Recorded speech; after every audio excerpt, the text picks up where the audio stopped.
comments? Roll call. Abel, Aye. Golden, No. Orick, Aye. Gillespie, Aye. McKay, No. Hendricks, Aye. Mayor Barra. Aye.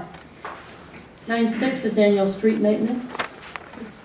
I move the bid for the annual street maintenance project be approved in the amount of $120,816 and the contract awarded to R.A. Cohen and Son, a division of United Contractors Midwest.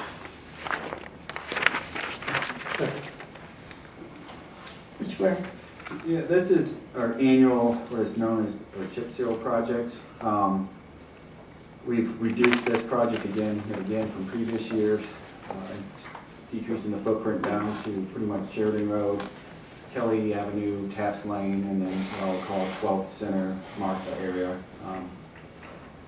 Pavilion Road is included in this. It was a joint venture with the Park District. I met with Bob Blackwell at the park. They were looking at doing some road maintenance and wanted to try to do a joint bid to get more competitive pricing. So they've agreed to pay for their portion of their work being done on Pavilion. And the remainder of these areas, like we were talking about when we authorized the MFT resolution, is kind of roads that need to be sealed over to maintain their serviceability. Mike, a question was brought up earlier concerning Sheridan Road, and it appears to be out of the city limits, but in fact, when part of a subdivision comes into the city limits, the road that abuts it belongs to the city. Is that correct? That's correct. I believe it's state law annexation that if a corporate limit touches the boundary of a road, it automatically goes to that jurisdiction of its corporate limits. So the whole road goes. So Ludicans, because we have Ludicans Cove and we have Grandview Estates all the way to Veterans on the north side, that's why that part of Sheridan Road becomes ours. That's correct. Okay. I have a question with regards to the description, because it says here on the description, it says that the project limits include Sheridan Road from Lidicans to Veterans and Kelly Avenue. It doesn't say it includes Lidicans, it just says this is like a stop point. Then when you take a look at the drawing, it appears that a good portion of Ludicans itself is included in this. Can you clarify this for us? Yes, Ludicans is, as part of this project, the private lane. Currently, we have a lift station back there. And part of our easement agreement with that landowner had to do with maintenance of that road. This is what I came to terms with them in terms of maintenance of the road.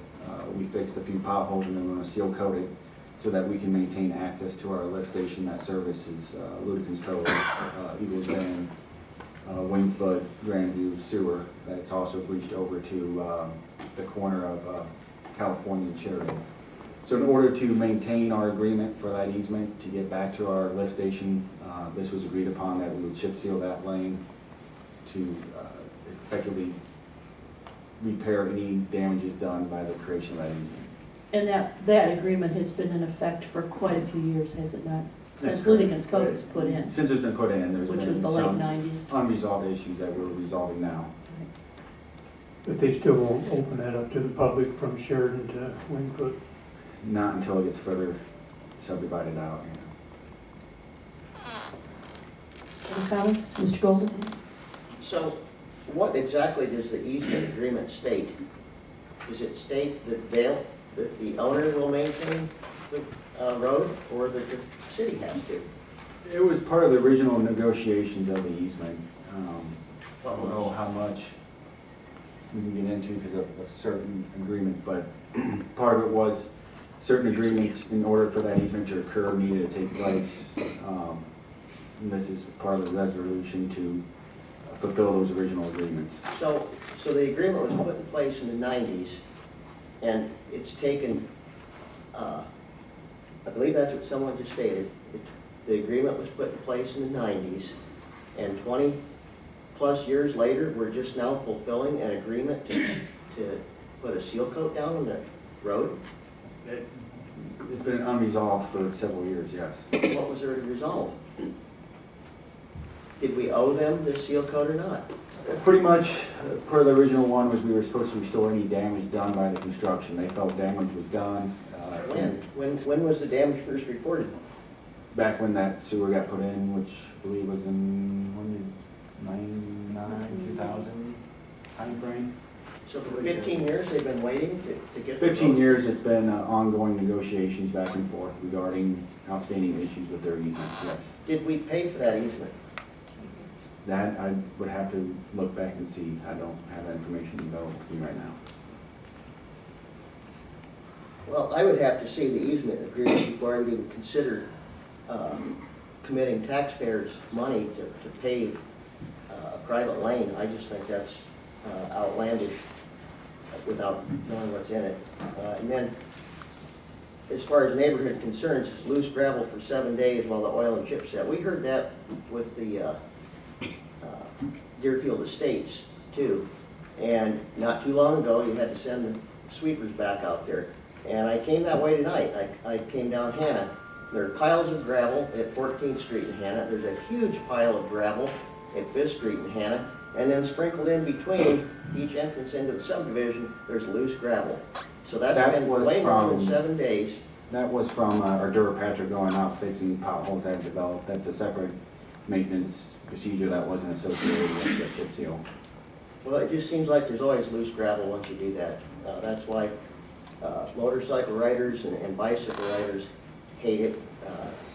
Most people that drive cars that get their windshield chipped hate it.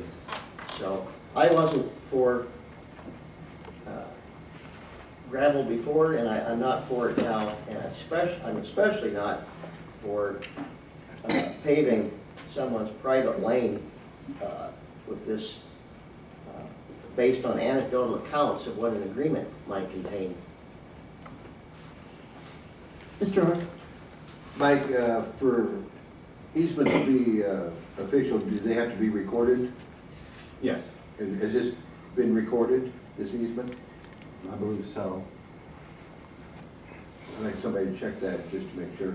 Also, one thing I'd like to compliment you, the council, on that we're working with other governments, like the park in this case, to where we can give them some economy of scale here to get a lower price, which they can certainly use to maintain their roads.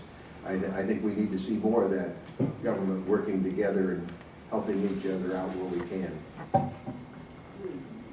We try when we can. Good. Okay, roll call. Oric, Aye. Gillespie, Aye. Abel, Hendricks, Aye. Golden, No, McKay, No. Mayor Barra, Aye.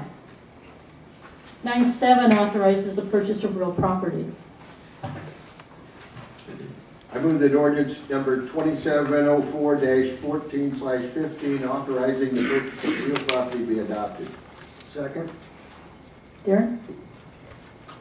Good evening. This is a opportunity for us to acquire right-of-way from the Church of God for the potential, or not potential, the eventual expansion of El Camino Drive through to 5th Street. So nothing is planned at this moment, but in case we would ever decide to do it, or when we decide to do it, there would be an easement there. Or Okay. we will purchase it, so we'll have it. Yeah, this is the acquisition of the Right. right-of-way itself. Okay, any comments on this? Mr. Hendricks? What budget is this coming out of, the money for this?